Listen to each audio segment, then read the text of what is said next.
Good afternoon, everyone. I'm Susan Kornstein from Virginia Commonwealth University, and I'm co-chair of the Congress along with Dr. Wendy Klein. So on behalf of the VCU Institute for Women's Health and the Journal of Women's Health and all of our collaborating sponsors and organizations, I just want to welcome you all to Washington and to Women's Health 2012, the 20th Annual Congress. We are thrilled to be able to present to you this special pre-Congress workshop, Women's Health Research and Clinical Practice and Interdisciplinary Approach. This workshop has been organized by the NIH Office of Research on Women's Health, which is a partner with us on the Congress. In addition to this workshop, they're also a co-sponsor of our poster session, and they'll be giving out awards for the best posters. So we're going to be having two panels of speakers this afternoon.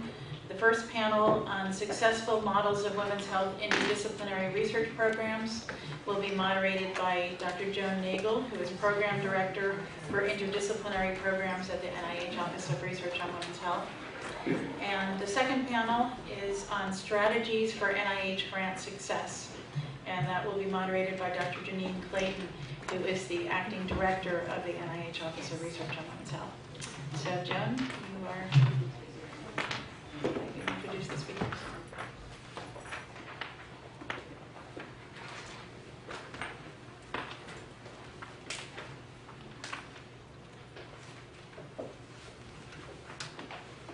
Thank you, Dr. Kornstein. Thank you, Dr. Klein. It's been a pleasure working with you all over the last 6 to 8 months to build this workshop, and I'm delighted to be here this afternoon. We have 3 exciting speakers who are experts in the area of interdisciplinary research and women's health. And first up, we have Dr. Melissa McNeil, and I'll just tell you briefly. She's a professor of medicine and obstetrics, gynecology, and reproductive sciences at the University of Pittsburgh.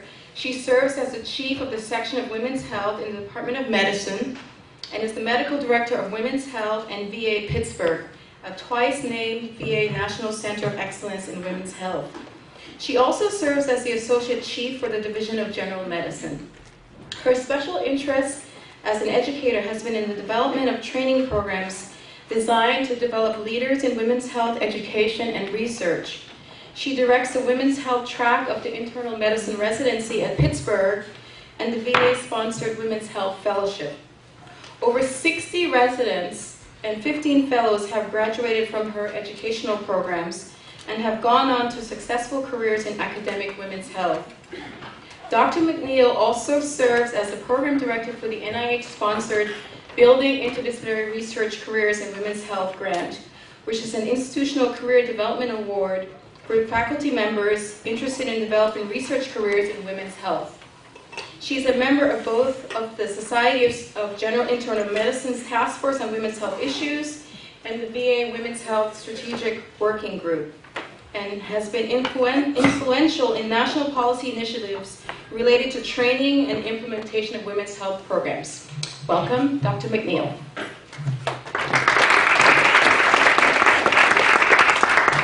Thank you, Joan. What I want to talk to you about today is this concept of what I call priming the pump. One of the things that has been most important for us in Pittsburgh, coming as an internal medicine program, is to take the concept of what women's health is and both develop it across disciplines and to try and build the passion for research at an early stage in careers. And that's what I want to talk to you about today, because I think if you look at one of the things that has made us a successful program is that we actually begin with a medical student program. We take it to our residency level. We go from our residency to our fellowship, and then finally to a faculty development program, which is the BIRCH, which will be talked about later. It is somewhat anxiety-provoking to be here talking to you, because if any of you who are in medical education know, we are finding out as we speak who we matched. So I will be excited after this talk to find out who our women's health residents will be next year. Okay, so what do we want to talk about today? Well, I want to talk about what I think are the necessary ingredients of what makes a women's health researcher, and particularly from someone coming from internal medicine, that is not necessarily a slam dunk. I mean, certainly when we talk about women's health issues with our OB/GYN colleagues, that feels sort of straightforward, that women's health, OB/GYN is a women's health field, and folks from OB/GYN go into women's health. But coming from other disciplines like psychiatry or internal medicine, that's not necessarily the case. And one of the things that we have spent a lot of time and energy doing is trying to define what is women's health. That it's not just diseases of the reproductive organ systems. That women's health as a concept refers to diseases that are unique to women, of which most of the reproductive diseases fall into that category. Every now and then breast cancer jumps over into a man, but really, you know, diseases of the reproductive organ systems are unique to women. But there are also diseases that are more common in women, such as osteoporosis, such as intimate partner violence. And these are illnesses that, or conditions that certainly would fall under the metric of women's health. And then finally, diseases that are different in women. And so those would be things like cardiovascular disease in women. And as I'm about to share with you, we actually have a very large interest in our residency population about thinking about things like inflammatory bowel disease and how that's different in women, and how some of the issues that are unique to women play out differently in those kinds of diseases. So first we have to take our internal medicine folks, and the same would be true if you were in psychiatry or any other sort of OB/GYN discipline, and move that forward to make folks understand what women's health is really all about. And the second is to be able to generate, create, nurture an inquiring mind that can ask interesting and important questions. And finally, to begin to bring out at a very early age the joy and passion for research. And because it really is something that, unless nurtured, will wither on the vine. So part of our agenda is to take folks early and move them forward. So I'm going to just run through a couple of things about thoughts that we have about building both our residency track and our fellowship. And we had to ask some questions as we began to build women's health curriculum. The first is, what level of training were we targeting? Preclinical medical students, clinical medical students, residents, fellows? Should we push forward for separate or integrated educational experience in women's health? For example, should we teach about women's health in our categorical residency, or should we have a separate women's health residency track? And then finally, should our experiences be elective or mandatory? You know, the elective issue is always appealing because when you run electives in these things, you always get people who are interested. And everybody likes working with folks who choose to do your elective because they're there because they chose it. But the reality of it is, and that will nurture, you know, beginning passions and interests. But what I would offer to you is that, in fact, the folks who take electives are the ones who need it the least. They're the ones who would already get there, regardless of what you did. So the goals of our educational experiences in Pittsburgh, if you go back to those questions I just asked, we sort of answered yes to all of them.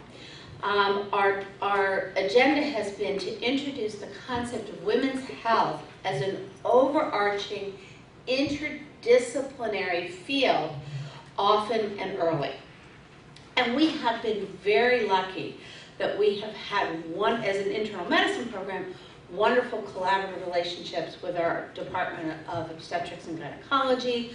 We share teaching programs, we share mentoring programs. We have a little bit of competition in recruiting medical students into particular residencies, but for the most part, it has been very collaborative and interdisciplinary. We offer both integrated and focused experiences, so that, and I will tell you that one of the benefits of building a cadre of folks who have an interest in women's health topics, research, education, is that they also teach in non-women's health venues. So for example, when I take morning report for the residents and they present to me a young woman with an antiphospholipid antibody syndrome who clotted her whole body, and they're all excited because they figured it out and they're taking their own Coumadin. And I say things like, what'd you tell that young woman about what her menstrual cycle is going to be like? And they look at me really confused. And then I say, well, what kind of contraception are you going to offer her? Because of course she's 18 and she's just going to go right out there and have sex. And of course we can't put her on oral contraceptives anymore. And did you think about that? So that's the integration that happens when you build separate programs. We have focused experiences that allow, that are important for those who have an interest to encourage it and to nurture it. Accountability is critical. So when you have these kind of programs, they have to be top-notch, because what you want is you want women's health to be the sought-after program. You want people fighting to get into it. Our track in the Department of Medicine was actually, interestingly, instituted at the request of our dean in 1994 because he had a niece who wanted to do women's health through internal medicine. So we thought that was really a great sort of, confluence of circumstances. We actually have a separate match number at Pittsburgh for our women's health track. Initially, 3 spots from the categorical residency were relabeled as women's health slots. We have a separate match number, but actually we can accommodate we can expand to accommodate demand from within the program. 1 year, 12 of our 36 graduating residents are in the women's health track. So we have been very successful in making women's health appealing and generalizable and marketable. The curriculum itself, we have weekly women's health seminars, which, oh, by the way, the students come to, the residents come to, the fellows come to, and our interdisciplinary faculty come to, where we go over interesting topics that are new and timely. Last week we talked to it, the topic was the case against drospirenone because of the increased clotting. So we try to keep ourselves up to date. We try to ask the questions that don't have answers so people get excited about it. We have unique ambulatory sites where our track residents can get specialized care with our women's health generalist faculty so that you move forward understanding that women's health is part and parcel of what you do. And then we have specialized rotations that they take that augment their time, their didactic time, and their time in the clinic.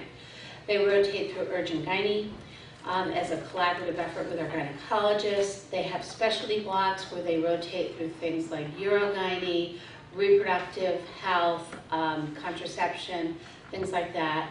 They spend a lot of time in mental health. Certainly anybody who does any women's health knows how important mental health is. We talk about the complications of pregnancy, and they spend time in student health so they learn about adolescence. So what has made our track successful? First of all, we have buy-in from leadership. Without buy-in from leadership for any interdisciplinary program that you want, you will fail. And what I would say as a comment about getting buy-in, you don't go and you don't talk about how great it's going to be for you and your track and how it's going to be wonderful. You go and you say, have I got a deal for you? This women's health track is unique. We're not going to, no one else in the country has it. We'll be the first one. You will be so special, and we will recruit the best and the brightest to this women's health track. And then some of your program directors interested. We have dedicated faculty who see themselves as committed to the program. And most importantly, we have identified interdisciplinary partners who support us in our clinical mission, our educational mission, and our research initiatives. And they, just to list a few, oncology, cardiology, endocrine, GI. Apparently cardiology came in twice because I was really impressed by it. So that's within the Department of Medicine. Outside of medicine, we have wonderful collaborations with OB/GYN, psychiatry, adolescent medicine, just to name a few. First and foremost, we train high-quality internists. All faculty are internists first so that they can talk about sodium as well as they can contraception. We work pretty hard to avoid the feminazi label, and we work very hard to explain when we recruit, when we build the program, that in fact women's health is not a primary care field. It is a field that goes wherever you want it to go. We have close mentoring, and it provides a sense of belonging. What has made it particularly successful for our residents is that those seeking fellowships seek research opportunities, and this marriage of women's health and a research opportunity allows them to distinguish themselves from the pack. It allows for a unique identity and the ability to consider in depth the breadth of women's health in the care of their patients. It broadens the scope of what women's health research can mean and begins to establish areas of inquiry that they take forward with them to their fellowships. Here's some of the questions from our medical student program. What's the best, most satisfactory form of anesthesia for women in labor? This was from somebody heading into anesthesia. The views of medical students regarding reproductive choice. What do women domestic violence victims want from their providers? And what is the prevalence of female athlete triad syndrome in high school athletes? These women who did these, and I will say that most of our folks are women. We tell folks we're sort of like the Marines, we're looking for a few good men, you know, and we've had a couple of men graduate from our residency track, but it does tend to appeal to women. The students went into anesthesia, neurosurgery, emergency medicine, but certainly OB/GYN, internal medicine, but took with them interests about how their field can be a women's health field. Our residents ask questions like, what is the impact of inflammatory bowel disease on a woman's fertility? What is the impact of inflammatory bowel disease on a woman's sexuality? So again, these are diseases that occur in men and women, but there are different issues for women that nobody thinks about. And then our residents begin this research. They go forward to their fellowship, and suddenly everybody's really interested in what they're doing. And then, because everybody's really interested in what they're doing, they think their research is great. So now we've primed the pump. Cardiac disease in women and psychosocial conditions, and how is congestive heart failure different in men and women. The benefits to our program: we recruit great individuals. We have, because we've had training programs along the way, we have a critical mass of individuals with similar interests, so we can do seminars and have teaching sessions. We infiltrate the rest of the training, which is probably one of our most important contributions. You get women's health whether you want it or not, so you think about those questions. And finally, it supports our fellowship. These are just some measures of success. I'm going to skip through and finish with the fellowships. The fellowships were also initiated in 1994. Our fellowship is a VA-funded fellowship. There were initially 12. There are now 8. They just had a resubmission for that. There are 8 fellowships. The fellowships tend to be internal medicine based through the VA, but not exclusively. And this year, the VA insisted that all of the fellowships, they will fund every year 1 MD and 1 allied health trainee. So that's a psychologist, that's a pharmacist, that's a PhD nurse. Each fellow, it's a 2-year fellowship with the opportunity for a 3rd year, and the goal of the fellowship is to train academic physicians. It provides a strong environment. It's interesting that the VA would be a place where women's health fellowships have flourished, but in fact the women's health program is enormously successful at the VA. At Pittsburgh, we offer educational opportunities in reproductive epidemiology, a master's in clinical science, a master's in medical education, with the content focus being women's health and the area you move to being defined by your interests. The research opportunities, again, we have built partnerships across the way at the Graduate School of Public Health, at the McGee Women's Research Institute, at the Pittsburgh Cancer Institute with an emphasis on breast and ovarian programs. We have a women's heart program. We have a women's behavior care program. We have been very lucky that as we've built our programs, Pittsburgh seems to have embraced the fact that if you put woman behind the name of an institute, it will be marketable. So that's worked for us. Components of success, dedicated funding. You have to have a way to fund your people. We've been lucky through the VA. It's included for us in the broader scope of fellowships, so we have a critical mass of fellows. We support it with a strong clinical and educational environment, and the research environment with our CTSA, with our McGee Women's Research Institute, with our Birch. We have, and we're a site for the SWAN, we're a site for the Women's Health Initiative. We have an enormous number of programs that support our fellows, which gives us many mentors, gives us a critical mass, and we have included seed money for research. Because even if you fund their salary, you have to help them move forward. This is 25% of time is clinical. Everyone gets a master's degree with research methodology. We are committed to didactic as well as hands-on training, and there is certainly a requirement for a research project. I would leave you with a couple of questions. The first is, how big is the market? How much interest is there to build more and more programs at this level? Should we separate programs or recruit from within? And I think this is true of both residencies and fellowships.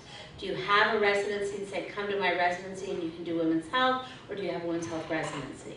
Do you have a fellowship and say, come to my fellowship and you can concentrate in women's health, or do you do a women's health fellowship? And finally, should we define competencies for a certificate of completion for either the women's health track or the women's health fellowship? And with that,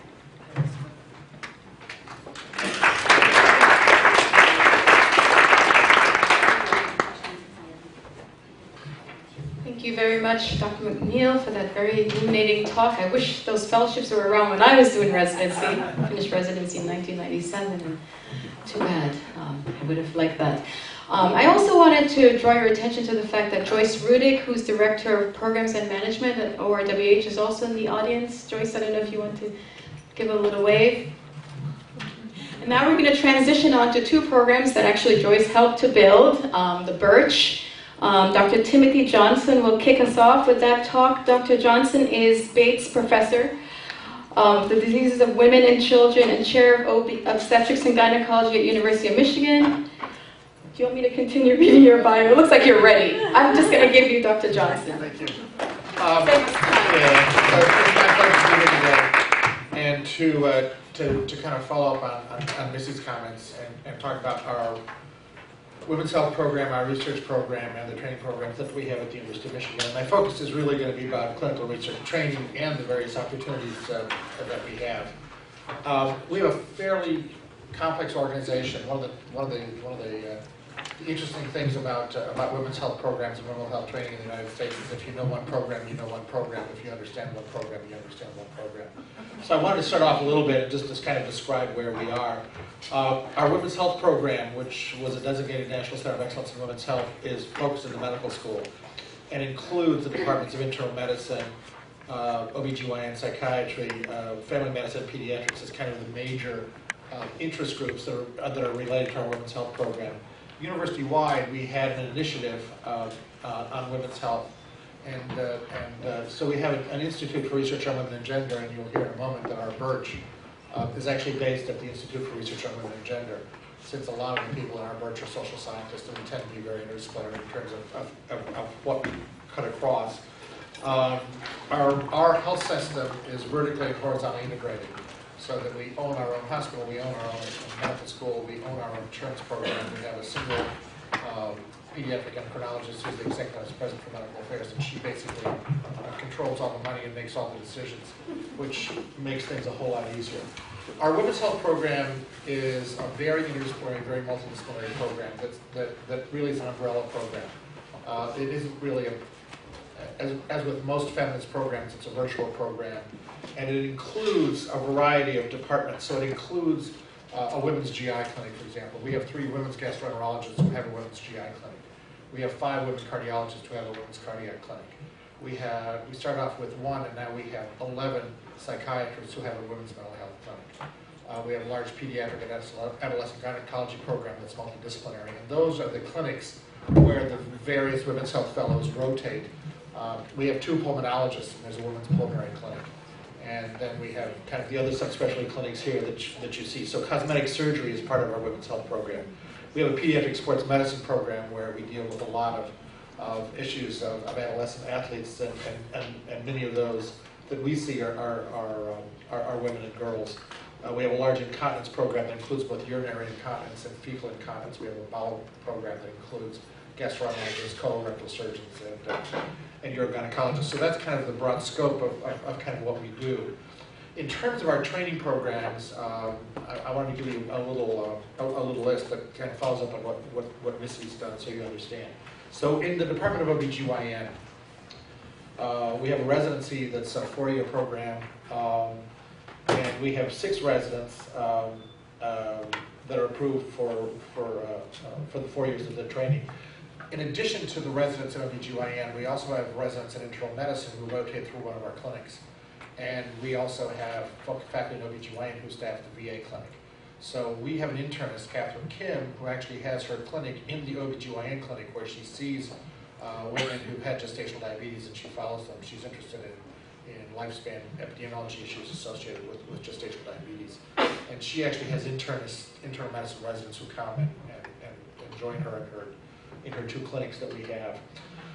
What's interesting about Michigan in terms of women's health is the number of fellowships that we have. So we have 4 fellowships, the traditional OBGYN fellowships, GYN oncology, maternal fetal medicine, reproductive endocrinology, and the new fellowship, which is the urogynecology group that's called female pelvic medicine and reconstructive surgery, because the urologists didn't want an OBGYN calling themselves Euro anything. So now, interestingly, we have real challenges in terms of accrediting, and Missy touched on this. We've got issues about accrediting, we've got accrediting, about credentialing, about privileging, about certifying, and so those are a whole series of issues.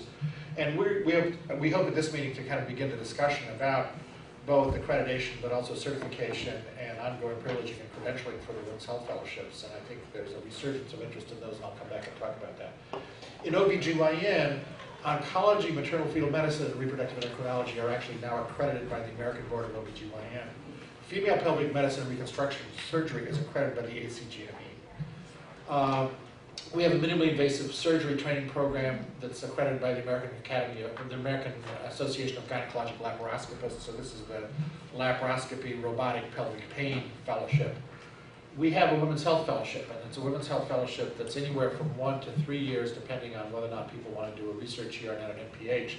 And it's open to OBGYNs, family physicians, pediatricians, psychiatrists, and internists. And we actually have a poster at this meeting describing in detail our women's health fellowship program that's been going on now for about 10 years. We've trained internists, we've trained gastroenterologists. This year we have 3 family physicians who are doing a women's health fellowship, and next year we have a family physician and a psychiatrist. We interviewed 3 internists, 2 psychiatrists, and 5 family physicians, and we decided we were only going to open 2 positions next year. So there's a lot of interest in internists and psychiatrists, and there's a huge interest among family physicians, because family medicine a couple of years ago decided that they would develop tracks, and so family medicine has sports medicine, palliative care medicine, geriatric medicine, and women's health as kind of potential areas for fellowship training for family physicians. And this year we have 3 family medicine physicians. All of them were snapped up in terms of jobs after their fellowship. So it's a very, very interesting area. We have a family planning fellowship, and we have a pediatric and adolescent gynecology fellowship, and a breast training program. So those are our kind of clinical fellowships, in addition to which we have a BIRCH, which is the interdisciplinary K-12 program that I'm going to talk about briefly. We have a WERHR, which is an OBGYN post-residency scientific training program, and we're one of 3 sites in the United States that have a Robert Wood Johnson Clinical Scholars Program. And traditionally, 2 or 3 of the RWJ clinical scholars have been interested in issues having to do with women's health, so there's been some challenges. So I want to just briefly go over 4 areas that we decided to highlight today. One is on interdisciplinary best practices, one is on mentorship, work-life balance, lessons learned, and some institutional impact. So interdisciplinary, in terms of definitions, we have a lot of kind of disciplinary terms, and this is the way we use the terminology in Michigan. So multidisciplinary is when you get people to play in the same sample. Transdisciplinary is when they play with each other's toys. And interdisciplinary is when they actually take each other's toys and develop new things using the other people's toys. So this is OBGYNs using biomechanical engineering to look at stress incontinence.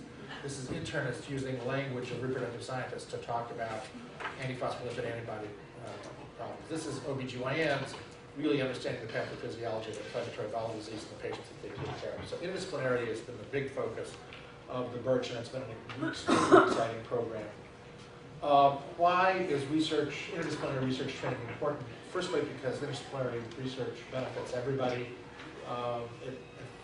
If you have multiple collaborators, you're actually able to kind of increase your publication load, and I think that's a real positive. There's some negatives associated with interdisciplinary work, but this is one of the positives.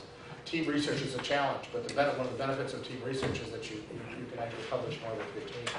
There have been obviously new career mechanisms that have been developed, such as the Birch and others to support interdisciplinarity in the NIH, increasingly understanding the importance of interdisciplinarity, even as the institutes become more interdisciplinary. This has been important. And now there are study section boundary teams that promote this kind of interdisciplinary research. So we're seeing activities going on there. In terms of our best practices, what we do is we have a monthly, it's actually on the first Tuesday of every month, Women's Health meeting, and we require all of our interdisciplinary fellows. So this includes our Women's Health Fellows, our Birch Fellows, our Werher Fellows, the RWJ Scholars who are doing Women's Health to come together once a month, and it's an entire afternoon. It starts off with lunch, because you can always get people, especially clinicians, to come when you have lunch.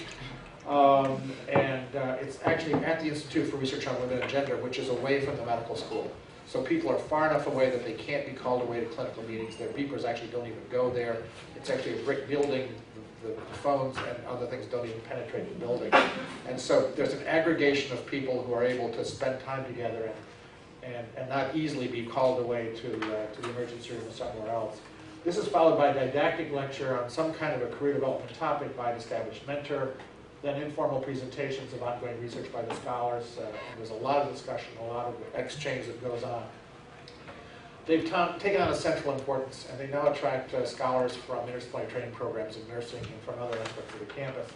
And junior faculty members regularly come and not only discuss their research, but discuss and critique the research of the scholars. And this has been a big plus, especially with some of the rigorous programs like the RWJ Scholars and the Werher programs.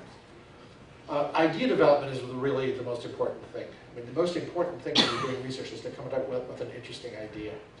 And the job of the senior mentors and the senior faculty are to come up with the interesting ideas, and then for the scholars to figure out the methods and apply the skills that they've learned. So idea generation is really the key to science, basically. Manuscript writing skills are also important. And one of the things that we developed early on was the importance of workshopping. One of our early Birch scholars actually had a degree in creative writing from the Iowa Writing Institute. And he said, how come we as scientists never workshop the way people who are writing poetry and novels workshop? And so we actually had people bring their research studies, bring their manuscripts to the group, and what we would give a clinician's manuscript or a clinician's rejected manuscript or someone's grant or somebody's grant and their pink sheets to somebody from a different discipline. And it was surprising how the social scientists could critique the science and how the scientists could critique the kind of the social science things with real insight because of that. One of the most important things that we do is get people to write, and the most difficult thing for me to do is to get people to write. And this is actually John Delancey's paradigm. I sit down with people, and they've all got lots of things that they're writing. And John said, what you need to do is figure out how important is what you're doing, and how close are you to finishing it. And give everything a score of everything from 1 to 3. So if it's really important, give it a 3. And if it's really close to being done, give it a 3, and do those things first. But this has been extremely, I have people who come in and they're working on 35 projects, and I say, okay, let's make our 3x3 grid. And they go away and they say, okay, I've got 2 manuscripts that I need to be working on instead of 35. And this has been really helpful. Presentation skills are important. Scholars present their work in progress. Evaluation and feedback is important. And finally, having reasonable goals in terms of our R1 activities and setting these goals on a regular basis. I'm going through this very quickly, but all of us are going to leave our slides and they're going to be posted to all of you to have after this session. Minimizing teaching and protecting people from teaching load is really important. bringing together all the scholars, teaching ethics by example, as well as the didactic sessions, and being vigilant to detect misalignments in terms of mentorship and other things that are going on are all really important. Mentorship best practices, quality mentorship is important. We need to have a committed advisory committee, a committed research mentor, but people are learning to be mentors as part of their process. So while they're being mentoring, they're learning how to be better mentors, and in fact, there's a lot of peer-to-peer mentoring that goes on at our first Tuesdays. Strong research training is really important, and then general career development. We always have somebody around the scholar's own discipline on their advisory committee. So we like to have an advisory committee of 3 people. One, to pull somebody out of their discipline, and one person to keep them grounded and remind them that they're eventually going to have to get tenure in their own department. So you need somebody to pull them out and somebody to keep them kind of anchored where they want to be. A single mentor can't be all things to all people, and many mentors work best with the big picture, while others can help with protocol details, so it's really a quilt. Connections are important, and finding work-life balance is something that one often can learn from a mentor, and I think as we're dealing with Gen X and Gen Yers, talking about work-life balance and understanding work-life balance is very important. Work-life balance, this is the kind of thing that we talk about on a regular basis. I'm very concerned about generational conflict that's going to occur, not so much between the baby boomers and the Gen Xers and the Gen Yers, but we're seeing huge conflict between the Gen Xers and the Gen Yers because they're very, very different. So the people in my department who are in their 20s and the people in the department who are in their late 30s see the world in a fundamentally different way, behave in a fundamentally different way. We're seeing a lot of generational conflict going on at that level. And getting people to understand what's important in their work-life balance is important. Life, love oneself, renewal, grant to community. How do you make peace with the bureaucracy is an important thing that we teach people. Most of us in academics deal with it all the time, and I've been at the same institution for 18 years. I tell people before that I was in the military, and academics is a lot better than that. I tell people, I was at Hopkins for 10 years before I was at Michigan. Michigan's a lot better than Hopkins. So, just giving people that kind of sense of coming to peace with bureaucracy is very important. But it's also important not to compromise on values, keep skills updated, and investing in personal life. So what are the lessons learned that we would like to suggest to you? First of all, you have to recruit your scholars who have a demonstrated interest in research careers. Getting somebody who's never done research, who's never written anything, and expecting them to do something is very, very problematic. You need to find students who've done undergraduate research projects as undergraduates. You've got to see students, you've got to find people who've been mentored forever in terms of being involved in research and scholarship. You've got to keep mentors who have experience in teaching, and you've got to guarantee and protect research time. That's really the basics. We specifically drew on the other successful programs, and so that network that I showed you early on with the Michigan Initiative for Women's Health, with the Institute for Research on Women and Gender, with the Birch, with the WER, with our CTSA, with our training programs, with other departments, with our VA, are all things that we've worked on before. So let me just finish with the institutional impact, because for almost 20 years now, we've had a strong women's health program. We just moved into a brand new $750 million women's hospital. We would never have had this hospital but for the rapid academic and clinical reputation of our women's health program. The institution, the University of Michigan, would not have built this hospital if they didn't think women's health and the various departments that are involved in women's health are worth moving into. The view from our labor and delivery rooms, every room looks out over the Arboretum. It's absolutely a spectacular building, and you're all welcome to come do it. And we would not have, I started off with this slide, but I want to end with this slide, because we would not have this complex, interesting organizational structure at the University of Michigan if we had not worked to develop it. So you need a strong structure, but what you end up with as you work on women's health is a strong structure that supports what we're talking about today. So I'm going to stop right there. Thank you very much.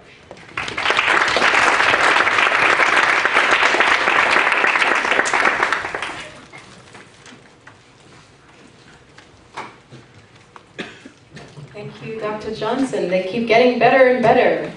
Next up, we have Dr. Kathleen Brady, and she has a fairly lengthy bio. I'll try to just capture the highlights. Dr. Brady is a prominent leader in the substance abuse field at a national, international level.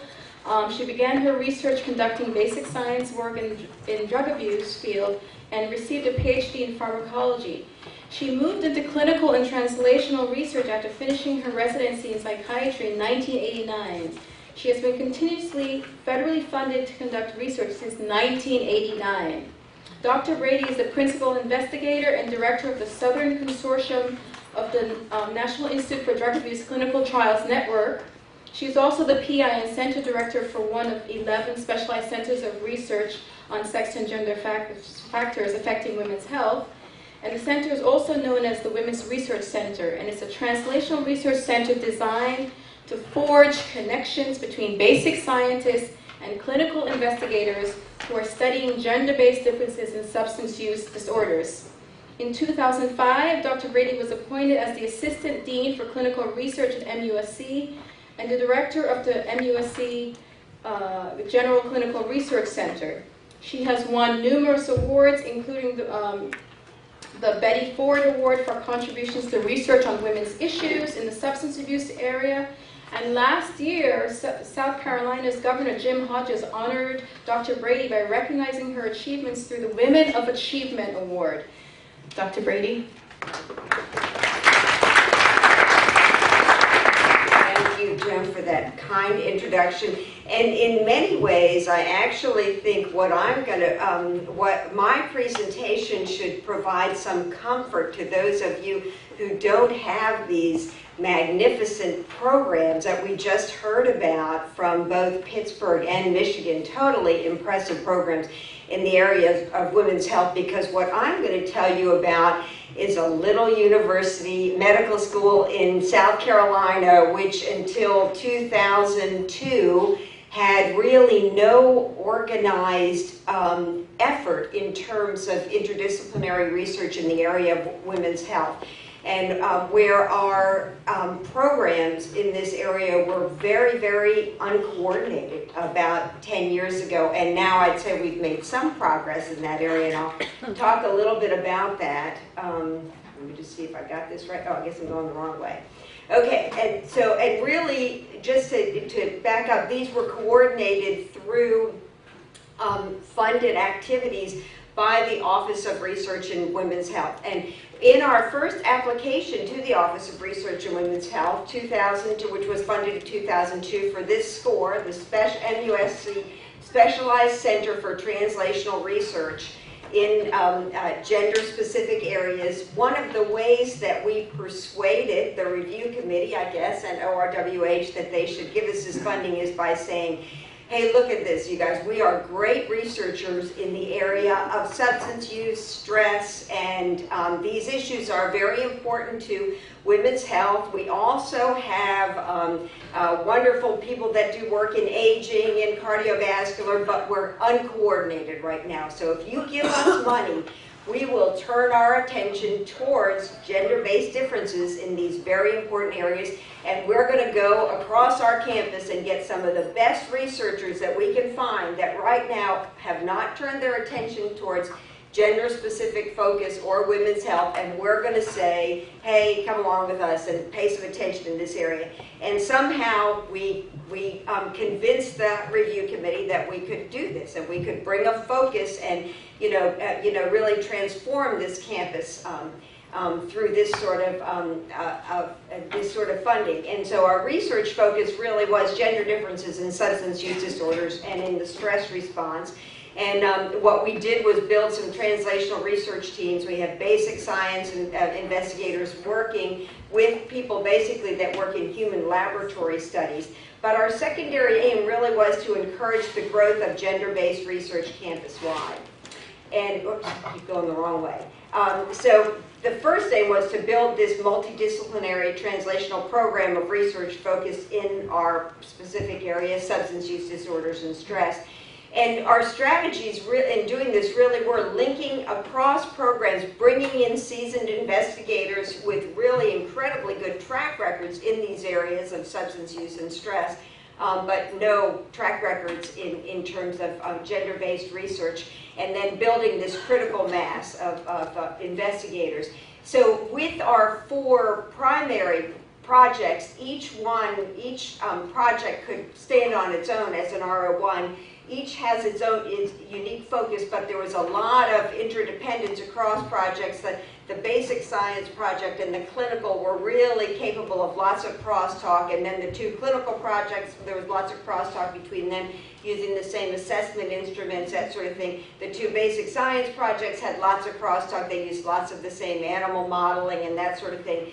And, you know, basically we were focused on things like medication studies, gonadal hormone findings, pharmacologic stressors, impulsivity, adverse childhood experiences in both animal models of that as well as humans. And so, you know, basically this is just kind of a sample of how it worked. We really do, it is really quite an iterative process because we believe not only in bench to bedside translation, but also bedside to bench, because there were times when we would find things in our clinical, puzzling things, in our clinical studies or our human laboratory studies, and we would say, you guys can build a much better animal model of this and really answer some of the basic science questions. Would you do that? So it really does go back and forth, I think, if you're working very closely with your colleagues. So we thought that we had built a very nice model, even though in terms of our area of focus, not everybody's interested in substance use, not everybody's interested in the stress response. But by using this model and by just modeling this kind of crosstalk between basic and clinical scientists and across clinical scientists, we felt like if we brought other people in, that we might be able to generate some interesting research and interesting crosstalk in their areas. So another specific aim was to encourage this growth of gender-based research throughout the campus. One of the ways that we did this was by starting a pilot project program. We actually went to our dean and provost and said, would you give us some money? This is what we said we were going to do. There's really not pilot project funds in this grant. Will you give us some money to basically fund throughout the campus pilot project that focus on interdisciplinary research and in the area of gender differences or women's health. And they did. They gave us we have $100,000 a year that we give out in 3 or 4 applications. So far, over the last 10 years, we've received 300 applications, funded over 60 projects, but which really have brought in all kinds of very interesting investigators. The Aging Center, we've funded a number of people in OBGYN, our oncology center, crime victims, pediatrics, advanced imaging people. And when people are funded, our 3 to 4 investigators that are funded in this area have to come during the time that they're funded to our monthly center meetings. And at the end of the year that they're there, they have to present their findings from their pilot study. And we have just had some really, really fascinating interactions and fascinating research projects that have been generated across these disciplines as a result of giving out this pilot project funding and then making these people come in the same room together and describe what's going on. We also really encourage crosstalk and cross-fertilization there, because if a pilot project comes out of our people that have worked together in this area, we are much more likely to fund that if it's something that was generated from the center meetings. And again, another specific aim was to attract and mentor young investigators and new investigators in this area of research. And in order to do that, initially what we did was just partner across a number of training programs that we already had on campus. We had a number of pretty strong research training programs, so we started by just going there and trying to coax these people over to work on our SCORE projects or to submit for pilot project funding. But then in 2006 we submitted a Birch Award, a K-12, and that was awarded in 2007. And we did our usual thing. We brought in basic science people as well as clinical science. We usually try to fund 2 or so of each of those for a 2 to 3 year period. Again, initially we were focusing just in the area of neurosciences,